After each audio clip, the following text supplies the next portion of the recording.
interromper esse momento de louvor e nós vamos continuar louvando ao Senhor daqui a pouco, porque entendi que é o momento propício para dar uma palavra a vocês, que eu devo dar, mas cantando, ouvindo, pensando na letra desse louvor, quando a gente chama a Deus e pede para Ele ouvir o nosso clamor, e sentindo que os irmãos, percebendo que os irmãos estão envolvidos nesse propósito de clamar, tenho notado que esses 10 minutos que antecedem o culto têm se intensificado na oração. Estou ouvindo vozes subir ao Senhor, estou ouvindo gemidos, isso é bom. Tenho sentido que esses 5 minutos no início do culto que a gente dá as mãos e ora, também tem sido significativo. Eu não posso me esconder, como pastor de vocês, como alguém que Deus levantou, não por ser o melhor, até o caminho de Deus é sempre escolher o pior. Vocês já repararam isso na Bíblia? Ele escolhe o que não é para confundir o que é. Toda vez que eu lembro disso, eu sei que se estou aqui nessa posição, não é por mérito meu, é porque o Senhor queria ser glorificado através da minha vida. E isso me impõe algumas obrigações que eu cumpro prazerosamente, sem nenhum constrangimento.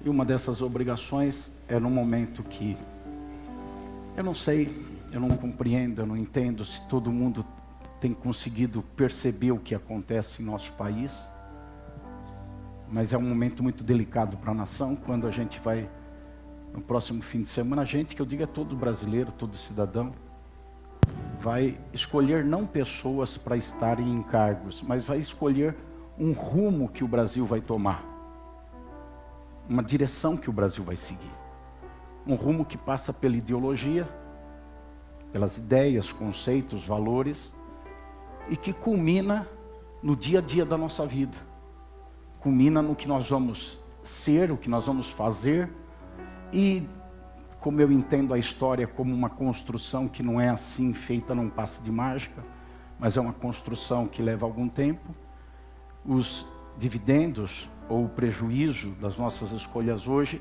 vão recair sobre essas crianças, sobre essa no colo, sobre o bebê que está sendo embalado. Existem países do mundo que as crianças do passado hoje, elas não têm nem noção do cristianismo. E alguns países que eram essencialmente cristãos. E as crianças cresceram sem essa cultura. Nós estamos decidindo isso no próximo final de semana. E essa decisão não está acontecendo a cada 2 anos, quando existe algum pleito eleitoral para algum cargo político. Não. Ela está acontecendo especificamente esse ano. Essa eleição é completamente diferente de todas as outras que já aconteceram no nosso país, pelo menos desde que eu me entendo por gente. Desde que eu tenho percepção. E eu não posso, num momento como esse, olhar para um povo como vocês, que eu amo muito, e saber que existem diferenças, porque existem, embora elas nem cheguem para mim. Eu não sei se estou blindado, se me guardam, mas eu não tenho ouvido nada de forma concreta, de uma direção ou de outra. Na verdade, de uma direção ouço, mas de outra não. Mas eu tenho compreensão que existe. Eu sei que existe. Eu não posso olhar para isso e dizer, é melhor eu guardar minha imagem, preservar essa poltrona ocupada por você, e não dizer aquilo que eu tenho que dizer. Eu não posso. Eu preciso me posicionar. Embora todos aqueles que estão perto já sabem dos meus posicionamentos, todos aqueles que acompanham na internet, nas redes sociais, sabem o que penso, o que entendo em relação às eleições e o que deve ser feito, o que eu devo fazer, o que eu acredito que todo cristão deve fazer. Sabem disso. Mas como última oportunidade, porque Eu só volto a estar com vocês aqui, talvez na vigília. Mas se eu estiver na vigília, eu vou estar só participando na vigília de sexta-feira. Não vou pregar, não vou dirigir. Eu volto a estar aqui no púlpito só domingo que vem. Amanhã eu viajo, sozinho, para ter uma semana em solidão, uma semana com Deus, uma semana voltada a maior parte do meu tempo para a oração. É esse que é o propósito do meu coração. Com uma boa parte do tempo dessa semana em jejum, em consagração. Então não vou poder falar com vocês de novo antes de domingo que vem. Não sei, talvez por rede social, que eu fale com os grupos da igreja. Então eu tenho que usar esse tempo hoje. Um tempo que eu entendo que é precioso. Nós temos ali o evangelista Edson Teixeira, amigo, irmão, homem de Deus, que daqui a pouco vai pregar, que tem muito conteúdo. E que não seria demais não fazer mais nada no culto, a não ser cantar 2, 3 louvores, uma oração e ouvi-lo o restante do tempo. Mas eu preciso, estou impelido a usar esse momento para falar com vocês, para conversar com vocês. A minha palavra, que praticamente eu não iniciei, estou fazendo introdução, não é uma imposição. Um pastor, ele não empurra o rebanho, ele conduz o rebanho. O pastor não vai atrás da ovelha empurrando ela. O pastor vai à frente mostrando o caminho. E a ovelha segue. Tem aquelas ovelhas que decidem um outro caminho. O Senhor Jesus, ele disse: eu sou bom pastor, eu dou a vida pelas ovelhas. As minhas ovelhas ouvem a minha voz e me seguem. Não é com a mão que se faz o pastoreio, é com a voz. Não é empurrando, é falando. O princípio estabelecido por Jesus, que depois designou alguns para serem pastores, conforme a palavra de Deus diz, que na verdade são auxiliares dele. Ele é o pastor. Esses alguns precisam falar. Quem é ovelha ouve. É o princípio que Jesus ensinou. As minhas ovelhas ouvem a minha voz e me seguem. Então é assim que eu estou me posicionando agora aqui. E o faço porque preciso fazer. Basicamente, eu tenho só 2 coisas para falar para vocês. As mesmas que falei de manhã. Alguns de vocês estavam aqui, talvez outros de vocês estavam na internet e ouviram. Vou repetir. A primeira coisa que eu tenho para falar para vocês, bom, antes das 2 coisas, dizer que todo mundo faz o que quer, porque Deus nos deu o arbítrio. Não posso dizer assim, você não deve ser assim ou não deve. Não, você pode. Agora você está decidindo o que você faz ou não mediante conceitos e valores que você recebe, que você abraça, que você crê. Entendo que um cristão, essa é a primeira coisa que eu quero falar, não pode ser omisso. Não tem o direito de se esconder, de ficar paralisado diante dos fatos que acontecem ao seu redor. Tem toda uma lógica bíblica que indica isso, além do apontamento forte da palavra de Deus nessa direção. A lógica bíblica é que o cristão é a luz do mundo, então uma luz não pode passar desapercebida. Ela tem que se manifestar, e ela é do mundo, não é da igreja, não é da sua própria vida, é a luz do mundo.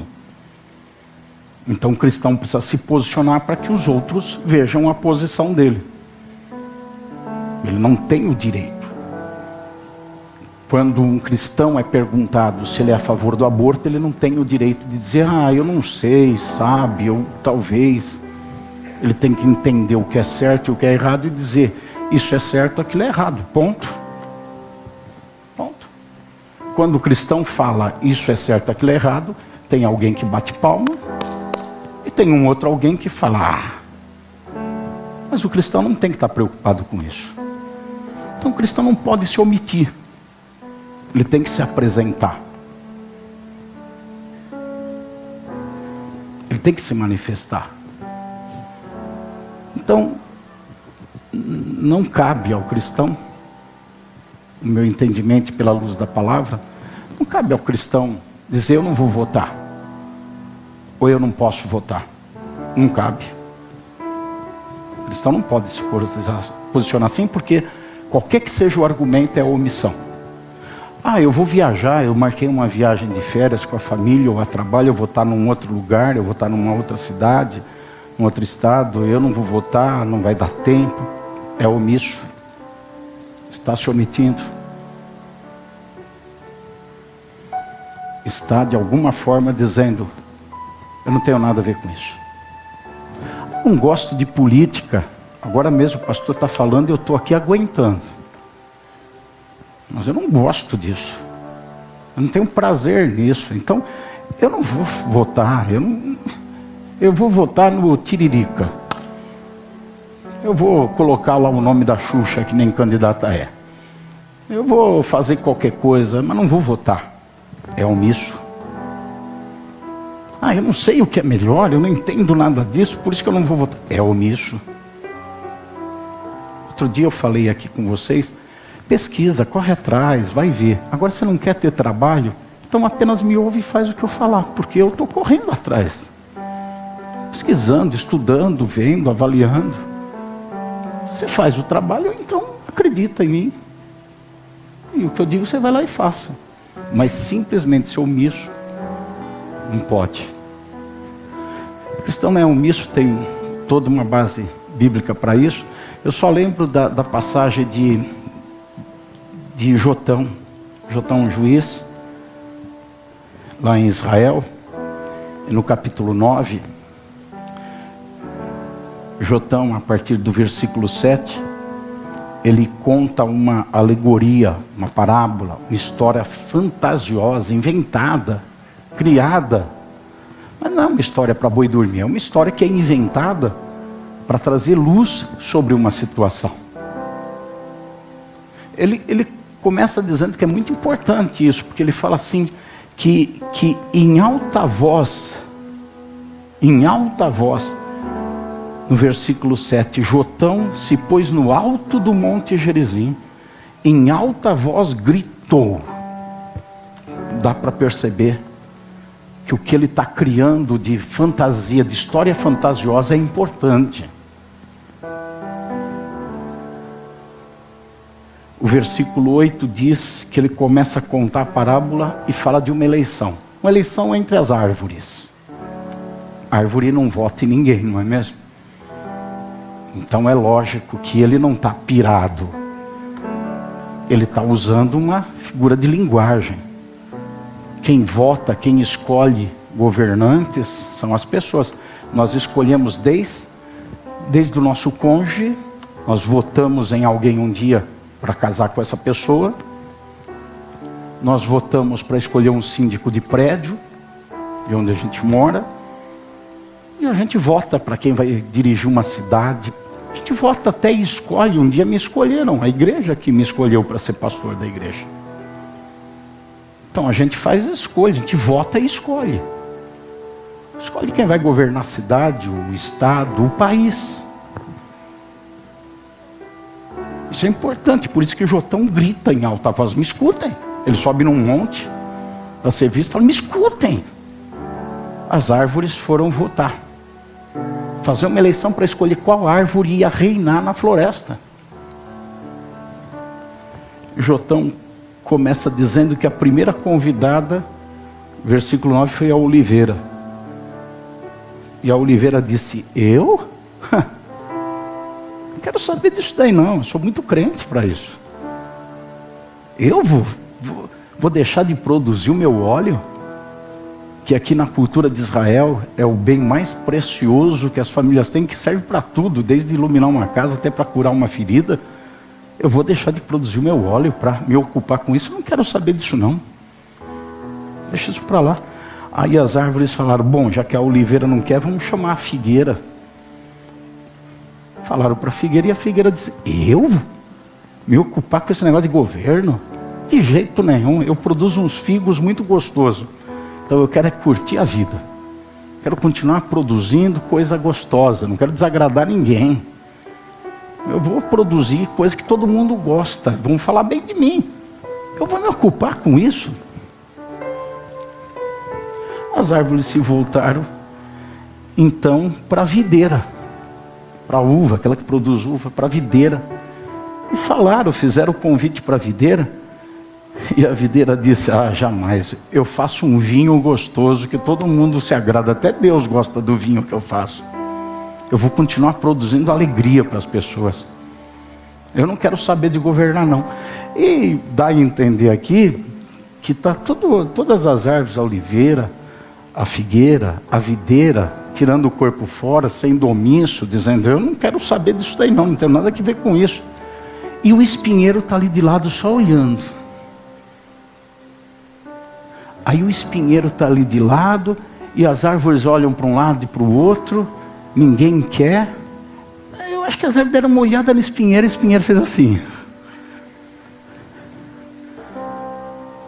Aí o espinheiro disse, não, eu topo.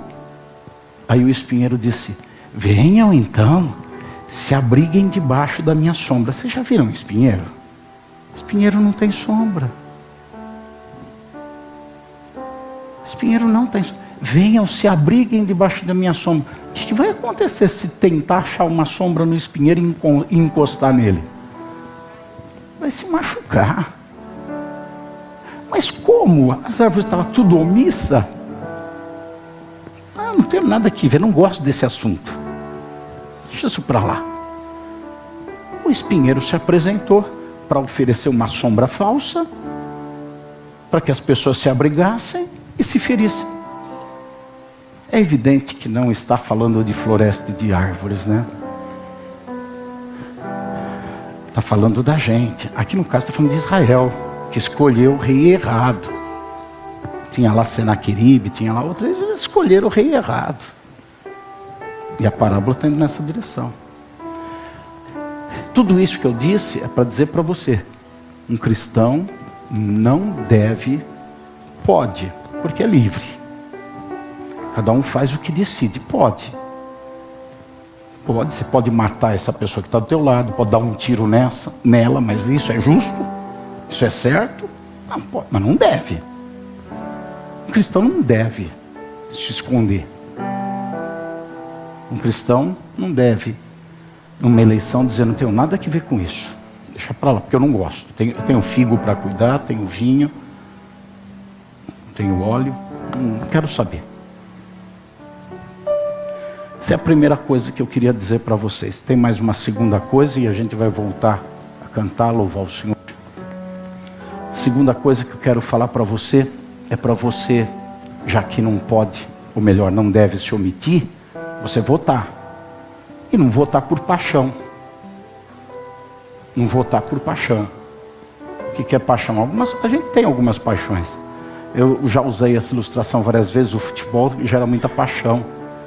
Torce para o time é ruim, mas o cara está lá. Não, mas eu continuo firme. É o melhor do mundo. Tudo mostra que não é, mas ele está lá, não, é o melhor. É paixão. Tem gente que é capaz de torcer para um time, viver 80 anos e nunca ver o time ser campeão. E vai continuar, não, mas eu torço, eu vou continuar aqui. É paixão, você não pode votar por paixão. Não, minha paixão é essa, ou minha paixão é aquela, é meu time, eu torço, eu voto. Mas tem essa, não interessa, eu voto, mas fez, não, ou vai fazer aquilo, não interessa, é minha paixão. Não pode votar assim. Isso é falta de consciência. Tem que votar com consciência. Qual tipo de consciência? Eu estou fazendo aquilo que entendo que é o melhor, que é o certo e que está de acordo com a fé que eu tenho, com os valores que eu tenho, com o que é melhor para a minha família, para os meus filhos, o que é melhor para a sociedade. E para isso precisa conhecer. Então eu quero falar com você para que, porventura, aquele que não conhece, e você não tem obrigação de conhecer isso, porque são coisas muito complicadas, que transcendem o entendimento trivial.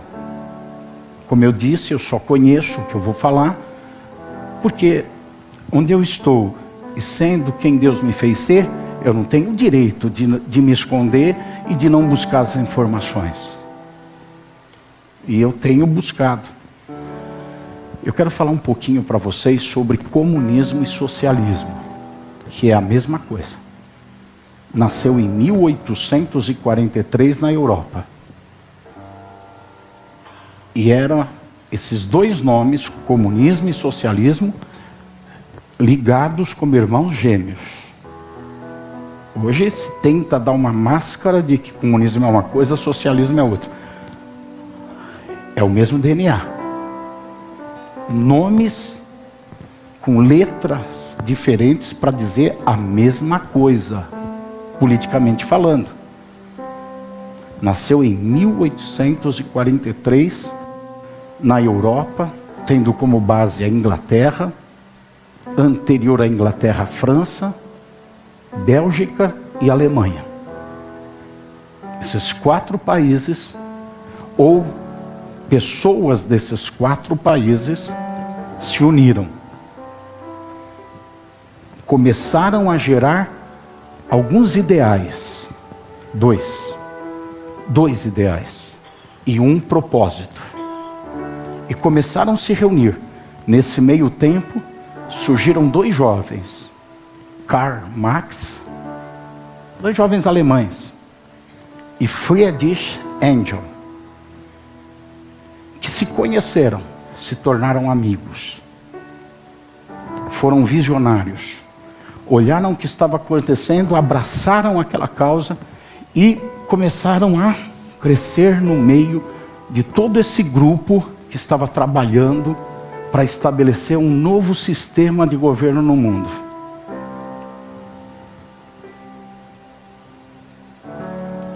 Ao ponto de chegarem a um topo e se tornarem os referenciais de todo esse grupo. Em 1843 foi dada a origem a isso. Algo que naquela época começou a se chamar de um movimento progressista, que visava um progresso para a humanidade, deixando para trás coisas velhas, e que agora iam caminhar para algo progressista. Naquela época, como existia já um sistema estabelecido, o próprio movimento começou a se denominar um movimento que não caminharia junto com o que estava estabelecido, mas iria caminhar como que à esquerda do que estava estabelecido. Eu estou falando só fatos históricos. Não estou dando interpretações, nem emitindo opiniões. Estou falando de história. Esse movimento socialista, comunista, liderado por Karl Marx e por Engels, começou a se desenvolver e estabeleceu 2 ideais. Numa época em que estava o processo da criação da industrialização do mundo acentuando. Antes as coisas eram artesanais. Começou a acontecer algo que vocês já ouviram, revolução industrial. Naquela época as indústrias estavam crescendo. E a relação patrão e empregado sendo solidificada. Aqueles que geravam empregos e aqueles que iam trabalhar nos empregos gerados. Isso é o que estava acontecendo. Esse movimento olhou para isso e disse: está errado. E o primeiro ideal do movimento era romper isso, criando sindicatos que se levantassem, ainda que por força armada, se necessário, para se opor aos patrões. E estabelecer uma luta de classe entre os patrões e os empregados. E que deveria haver guerra entre eles. Instituições deveriam ser criadas, esse era o primeiro ideal, para fomentar essa situação. E instituições que fossem armadas. Marx, certa vez, ele disse: Se não foi Engels que disse, se não for pela força da arma, não vamos conseguir nada. Vamos lutar contra o que está estabelecido. A preço de matar, e se for preciso vamos morrer, mas vamos lutar. Foi nessa época que surgiu os ideais e o propósito. Industrialização, sindicatos começaram a guerrear entre si. Quais são os dois ideais? E aqui, com os ideais e propósito, eu termino. O primeiro ideal: destruir a relação patrão e empregado e destruir o sistema religioso vigente. Acabar com a religião. Foi Marx que trouxe a frase famosa, que muitos já ouviram: a religião é o ópio do povo. A religião embriaga, engana. A religião é pior do que maconha, é pior do que cocaína, é pior do que crack. A religião destrói as pessoas. E isso foi a premissa do movimento comunista e do movimento socialista. Destruir a relação patrão e empregado, gerando um conflito. O próprio Lula, há 20 anos atrás, ele disse o seguinte: o funcionário pede para o patrão aumento. Se o patrão não dá, o funcionário tem que deixar de trabalhar, destruir a empresa e fazer a empresa fracassar. Ele declarou, está na internet. Ele falou essas palavras que eu estou dizendo. Estou sem acrescentar nada. É a mesma ideia. Vem sendo desenvolvida desde então. Esse era o primeiro ideal. Segundo ideal. Ou melhor, os dois ideais são esses: destruir a relação patrão-empregado e destruir o sistema religioso. O propósito, qual que era o propósito? Gerar um Estado forte. Quem tem que dirigir a vida das pessoas é o governo e é o Estado. É o Estado que tem que determinar o que as pessoas vão fazer e o que elas não podem fazer. É o Estado que norteia a vida delas. O Estado deve dar algum recurso para a pessoa, financeiro, para que a pessoa se torne dependente do Estado. E quando se torna dependente, vai fazer o que é mandado fazer. Aí você consegue entender porque a religião tinha que ser destruída? Você consegue perceber a similaridade de propósito? A religião estabelece padrões morais e éticos. Devemos agir assim, devemos não agir assim, devemos viver assim, devemos não viver assim. E o propósito desse movimento era destruir a religião para que o Estado é que determinasse: devemos viver assim, não devemos viver assim, devemos fazer assim, devemos não fazer assim. É o Estado que tem que definir isso. E assim nasceu o movimento comunista socialista. E vem desde 1843, quando foi criado numa proposta se expandir pelo mundo todo e alcançar todas as nações. Vem trabalhando neste propósito. Eu acredito que agora você tem informações. E quando chegar domingo que vem, vai ter um momento solitário, que você está sozinho numa cabine e que você vota. Que não precisa dizer para ninguém, e eu jamais vou perguntar para alguém o que você fez. Peço que você vá para lá e vote com consciência. Escolha o que você faz com consciência. Do que você está pedindo para a nação, para os seus filhos, para a futura geração. Qual o caminho que você escolheu para seguir? Edson, desculpa de ocupar todo o tempo que eu ocupei. Eu não podia deixar de fazer isso. Vocês também me desculpem, porque talvez por causa disso, vocês vão comer aquele resto de frango do dia um pouquinho mais tarde à noite. Ou vão pedir a pizza do seu Zé depois do horário que estão acostumados. Mas eu não poderia deixar de trazer isso para vocês. A minha indicação, ela está clara. Coloca para a gente aí, porque acabaram os folhetos. Pedi para fazer 10.000 folhetos. Eu fui informado hoje que muita gente foi pedindo, então levaram. Porque não pode levar celular na votação, então você vai ter que ter isso anotado. São 5 números diferentes, são 5 posições diferentes, você tem que anotar isso. Eu fiz os folhetos para facilitar, mas acabaram. Essa semana a gente vai postar nos grupos da igreja. Essa daí que está aí. Recomendo o deputado federal, o pastor Roberto Alves de Lucena, número 1099, indo para o 4º mandato, pastor da nossa igreja de Arujá, meu amigo pessoal. E que 9 anos lá, não tem nada que tenha sido contra ele levantado com alguma base. Nada. Nem os inimigos políticos conseguiram se levantar contra ele. Surgiu no Fantástico há algum tempo uma denúncia levada contra ele. Um repórter da Globo News ligou para ele para esclarecer. Ele conversou com o repórter da Globo News.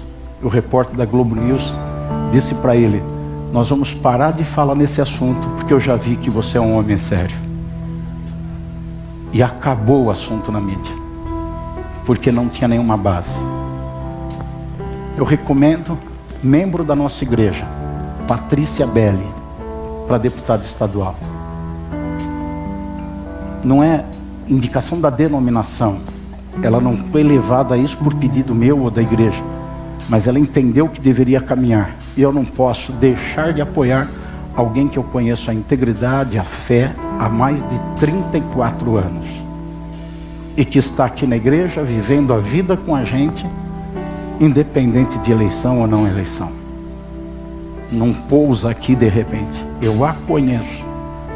Eu sei da integridade, caráter e principalmente da fé e do compromisso com Deus. Imaginem o que são 34 anos de pastoreio próximo. Tantas experiências. E não tenho nada para falar que desabone a Patrícia. Então tenho que indicar para deputada estadual Patrícia Belli, 51888. E estou seguindo numa mesma linha, porque não adianta jogar para lá e para cá. Como a minha indicação para a presidência é Bolsonaro 22, eu tenho que indicar o senador que ele apoia e tenho que indicar o governador que ele apoia. Tarcísio de Freitas, um homem criado numa família metodista, ele é católico, mas criado numa família metodista, com princípios que ele defende não agora, que ele defende na vida dele. Ele já vinha defendendo, que comungam com os nossos valores. E o senador Marcos Pontes, que esse é o que eu menos conheço, 222, é o homem da lua.